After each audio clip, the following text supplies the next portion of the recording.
Dan pengembangan kasus siapa-siapa yang terlibat di belakang kau akan ditarik semuanya, akan diseret semuanya. Halo, selamat datang di channel Suara Hati Sang Istri. Nah, untuk reaction kali ini kita bisa lihat perbedaannya di kasus Vina. Kalau tahun 2016 lalu pendemo itu memaksa atau memberikan tekanan kepada pihak berwajib, ya kan, baik hakim ataupun polisi dan lain-lain itu untuk mereka tuh dihukum seumur hidup, ya kan. Nah, sekarang kebalikannya.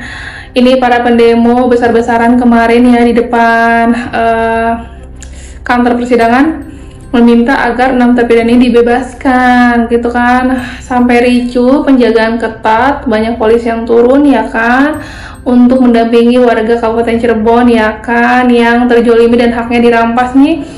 Benar-benar ricuh. Seperti apa kita lihat langsung ya demonya, ya kan, baik di luar ataupun di dalam tuh benar-benar kondisinya panas, memanas malah. Jangan lupa komen ya. Dilihat di sini tuh benar-benar warga tumpah ruah di luar.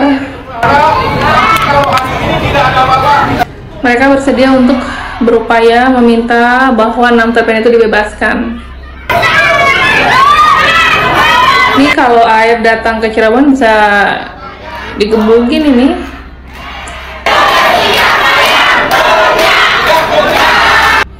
Sampai mereka terus berupaya menyuarakannya ya.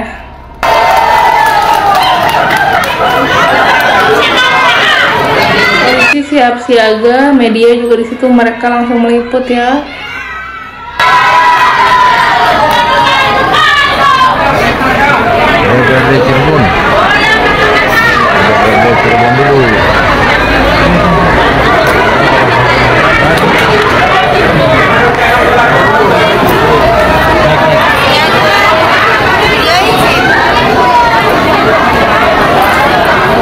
Landscape, potret.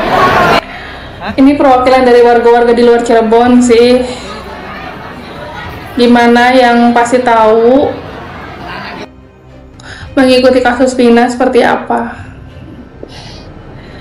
Supaya 6 terpidana ini bebas, ya kan, mendapatkan keadilan walaupun mereka bener-bener trauma. Dan pasti psikisnya, mentalnya itu benar-benar ngedrop banget di tahun 2016 seperti apa.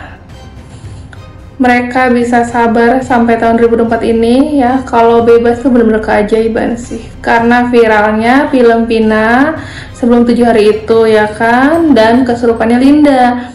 Sampai-sampai akhirnya nih kakaknya Vina nih, kakaknya Vina ini ya, yang Mbak Marlian ini yang awal-awal membuat viral nih, kemarin bersedia memberikan keterangannya. Seperti apa keterangannya? Bahwa tahun 2016 itu hanya karena bukti kesurupan, malah 7-8 terpidana ini terjebloskan ke dalam penjara.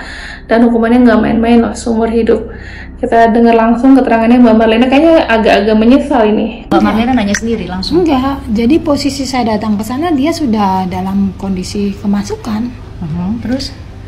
Dalam kondisi kemasukan dia bercerita yang semuanya dia tahu, kalau adik saya yang semua dia tahu.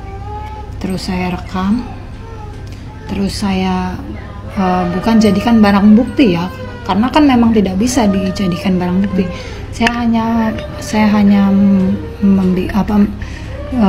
rekaman itu saya hanya berikan ke pihak kepolisian saat itu. Saat itu siapa dikasih? Adalah pokoknya. Ke Ibtu Rudiana nggak? Termasuknya. Termasuk Pak Ibtu Rudiana lah ya, karena kan papanya Eki ketika itu ya. Waktu itu coba ditelusuri, coba cari tahu apakah benar yang dikatakan Linda saat kemasukan adik saya itu. Gitu. Jadi saya tidak menjadikan itu barang bukti ya. Kalau di sini keterangannya Marlena tuh kesurupan tidak jadikan barang bukti, tapi gara-gara kesurupan kan 7-8 terpidana ini dijebloskan ke penjara kan, dan bisa jadi ini adalah Mbak Marliana dan Linda yang kesurupan itulah yang membuat 7 terpidana ini masuk penjara dan mendapat hukumannya nggak main-main loh, seumur hidup. Itu yang makanya tahun 2024 ini ya dapat keajaibannya itu, sampai dapat dukungan dari Pradi, dapat pengacara gratis seperti Bapak Oto Hasibuan tuh hal yang mustahil sih ya kalau dibayangkan gitu. Mereka sedang diupayakan untuk bebas gitu guys. Gimana komennya netizen? Menurut kalian gimana? Dan karena kesurupan Linda, terus bukti video rekaman itu dibawa oleh Kakak Mariana ke kepolisian, lalu diusut, diselidiki, sampai terjadilah penyiksaan kepada 6 terpidana, 7 terpidana khususnya gitu kan. Ditambah-tambah lagi kesaksiannya Aib yang memanfaatkan kondisi ini mungkin ya. Terus Aib inilah kayak puas gitu buat dendam ke 7 terpidana gitu kan. Makanya Aib ini tuh sampai diancam oleh Bang Niko nih, seorang pengacara juga ya, dengan meluap-luap ya, untuk nanti bisa jadi Aib lah yang akan dipenjara, ya kan? Kalau Aib dipenjara, bisa jadi mungkin menyeret oknum-oknum juga. Ini kan nggak ada yang tahu nih nanti kedepannya seperti apa. Kita simak langsung aja nih, Bang Niko tuh mengancam Aib siap-siap masuk penjara ya, kayaknya gitu. Aib juga kau siap-siap, saya akan polisikan kau. Saya Niko Kilikili akan polisikan kau. Dan pengembangan kasus siapa-siapa yang terlibat di belakang kau akan ditarik semuanya, akan diseret semuanya. Masyarakat Indonesia dibuat bingung, dibuat menjadi rusuh di medsos gara-gara omongannya si Aib ini. Oleh sebab itu, karena pernyataan Aib ini kan, sehingga Ibtu Rudiana ini menangkap 8 orang, 3 dijadikan tersangka, kan begitu. Dan 8 orang ini akhirnya harus menjalani proses yang sangat luar biasa. Dia harus menjalankan pidana seumur hidup. Yang 7 orang, yang 1 saya katakan sedang mencari keadilan walaupun dia sudah bebas, kan begitu. Nah makanya biang kerok dari semuanya ini adalah Aib yang memberikan pernyataan palsu, pernyataan bohong, merugikan banyak pihak termasuk klien saya Peggy Setiawan. Oleh sebab itu saya pastikan bahwa saya akan mempolisikan Aib. Kemungkinan besar hari Senin saya akan buat laporan polisi. Pasal apa bang? Di Mabes Polri. Kenalkan pasal-pasal. Pasal 242 KUHP, pasal Undang-Undang ITE, pasal 45 ayat 3, pasal 28 ayat 3. Ini kami junto pasal 45 ayat 3, junto pasal 28 ayat 3 tentang berita palsu, terus keterangan palsu. Tapi keberadaan Aib aja sekarang kayaknya nggak diupayakan untuk dicari, atau Aib ini nanti akan diminta keterangan nggak dalam persidangan. Itu kan kunci bukti selain dari Dede ya, itu kan Dede sudah berterus terang kemarin dalam persidangan, tapi Aibnya ini yang kemana sekarang? Karena Aib ini tuh jatuhnya memanfaatkan kondisi meninggalnya almarhumah Vina dan Eki ya kan, dekat kejadian itu, ditambah lagi video kesurupannya Linda. Udah deh, bener-bener sudah jatuh tertimpa tangga untuk 8 terpidana itu. Kondisinya bener-bener waktu tahun 2016 tuh ujian terberat lah buat mereka kayak gitu guys. Ya udah, dukung aja terus. Semoga mereka segera bebas ya kan. Lanjut lagi. Dan kita simak lagi dari percakapannya Bapak yang ahli forensik ini ya, Bapak Reza Indragiri sama Kang Deddy Mulyadi itu. Kalau disimak nih, ternyata ya kan rival itu mungkin ada kaitannya sama geng motor ya kan. Tidak termasuk yang 5 terpidana ya, termasuk Sakatatal berarti 6. Hanya Ripaldi yang kenal juga sama Linda. Linda kan yang kesurupan ya kan.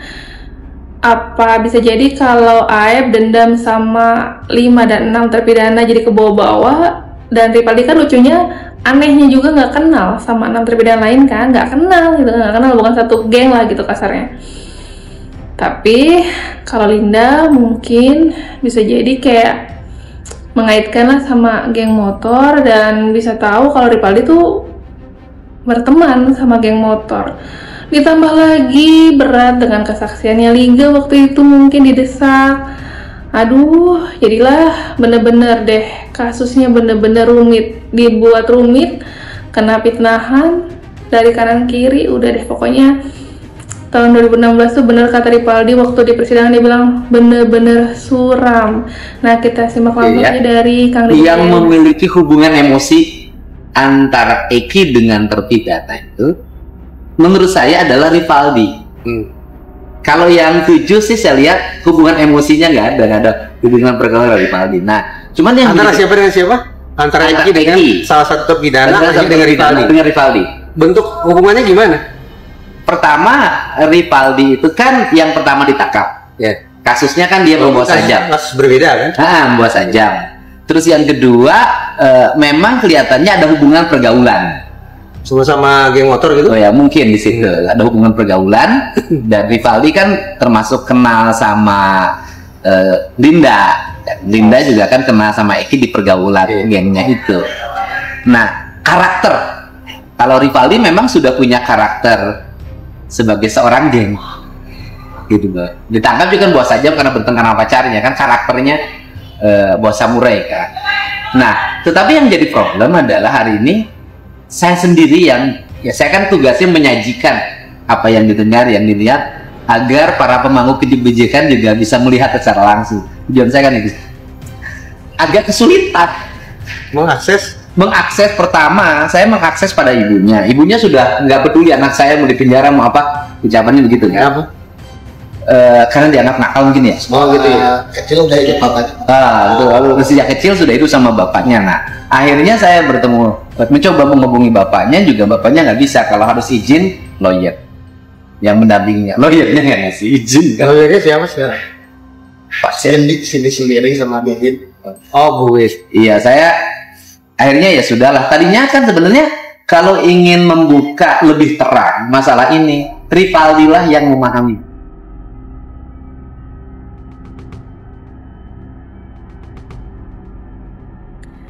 Jadi jelas ya, sebenarnya yang mungkin bisa dicurigai itu Ripaldi. Walaupun Ripaldi tidak melakukan pidana dalam kasus ini kan? Ya, walaupun sampai hari ini gitu kan, kalau dalam pandangan kita, kalau pandangan hakim kan sudah jelas gitu. Pandangan kita, dia itu kan ditangkap karena bawa sajam. Dan Ripaldi ini dia kan tetap menolak karena dia disajikan pada bahwa dia melakukan perilaku sangat biadab, walaupun dia preman mungkin atau nakal, dia tidak terima kalau itu dia. Tetapi kan untuk aksesnya ke situ agak susah. Harusnya kan kalau ingin buka tabirnya dari situ. Kalau Bapak selama ini amatinnya gimana nih yang sekarang ya? Sampai hari ini saya masih mengemasnya dalam bentuk pertanyaan. Terkait dengan dua hal, sebetulnya 3 hal. Yang pertama, pokok persoalannya adalah karena saya sungguh-sungguh sanksi akan kualitas keterangan yang diberikan oleh para terpidana dan para saksi. Ya. Ternyata sekarang sepertinya terbukti bahwa keterangan yang mereka sampaikan tahun 2016 itu memang keterangan palsu, false confession. Yang disebut keterangan palsu apa? Mari kita pahami dulu makna kebohongan itu apa. Kebohongan itu adalah ketika terjadi kesenjangan antara pernyataan dan kenyataan.